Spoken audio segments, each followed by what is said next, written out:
Il sera question d'histoire. Française, Français, I have a dream. Je suis contre la peine de mort.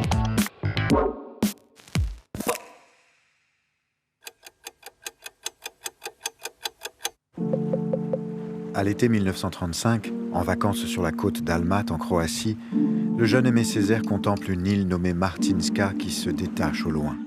Elle lui évoque aussitôt la Martinique qu'il a vue naître et lui inspire les premiers vers de son cahier d'un retour au pays natal. Aimé Césaire ne le sait pas encore, mais il est en train d'écrire un chef-d'œuvre de la littérature.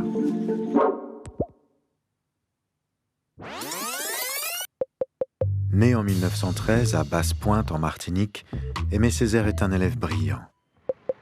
À 18 ans, il obtient une bourse et part poursuivre ses études à Paris. Il y intègre une classe d'Hippocagne au prestigieux lycée Louis-le-Grand, avant d'être reçu à l'école normale supérieure. Il se lie alors d'amitié avec le futur écrivain guyanais, Léon Gontran Damas, et le futur poète et président sénégalais, Léopold Sédar Senghor. Senghor m'a appris une chose, il m'a appris l'Afrique, la grandeur de l'Afrique. Ensemble, ils fondent une revue, L'Étudiant Noir, pour dénoncer l'idéologie colonialiste et promouvoir l'Afrique et sa culture. C'est dans ces pages qu'apparaît pour la première fois le terme de négritude. Revenu à Fort-de-France pour y enseigner la littérature, il croise l'écrivain surréaliste André Breton et lui fait lire son cahier d'un retour au pays natal.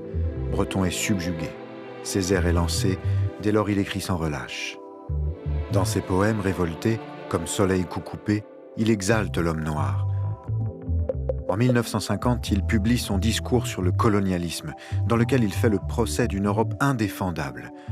Ses pièces de théâtre sont autant de pamphlets contre l'esclavage et la colonisation. Mais tu m'as tellement menti sur le monde, menti sur moi-même, que tu as fini par m'imposer une image de moi-même.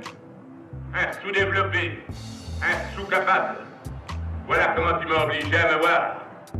Dans la tragédie du roi Christophe, qui relate l'épopée d'Haïti, première communauté noire d'Amérique à avoir conquis son indépendance, il s'interroge sur la nature du pouvoir, avec en toile de fond l'idée phare de toute son œuvre, la négritude.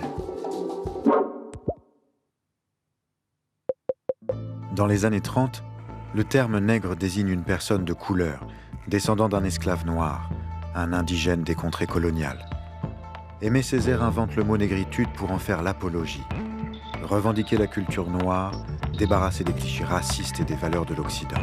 La négritude, c'était pour nous avant tout remonter aux sources, et comprendre, nous comprendre nous-mêmes. Césaire veut restituer la mémoire de son peuple, lui rendre sa dignité. Sa vision est celle d'un humaniste qui défend tous les damnés de la terre. Je suis, dit-il, de la race de ceux qu'on opprime.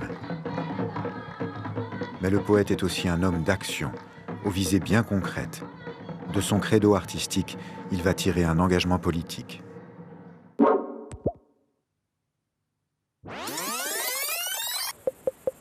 Devenu communiste, Aimé Césaire est élu député de Martinique. Il fait entendre la voix des petits territoires coloniaux qu'on appelle alors les confettis de l'Empire. Nous sommes à un tournant et il faut savoir prendre ce tournant. Aimé Césaire réclame l'égalité sociale pour ces citoyens à part qu'il voudrait voir devenir des citoyens à part entière.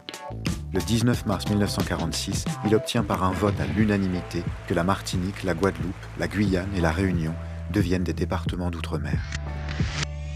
Mais la départementalisation tant attendue génère rapidement des désillusions et les inégalités demeurent. Aimé Césaire continuera inlassablement son combat en faveur des Antilles françaises en portant haut et fort sa voix politique et poétique.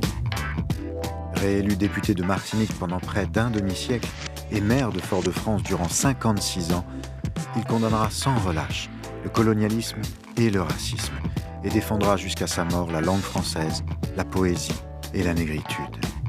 Il y a une chose qui demeure et contre lequel le combat ne doit jamais cesser, je veux parler du racisme, qui est bien vraiment la matrice même du colonialisme.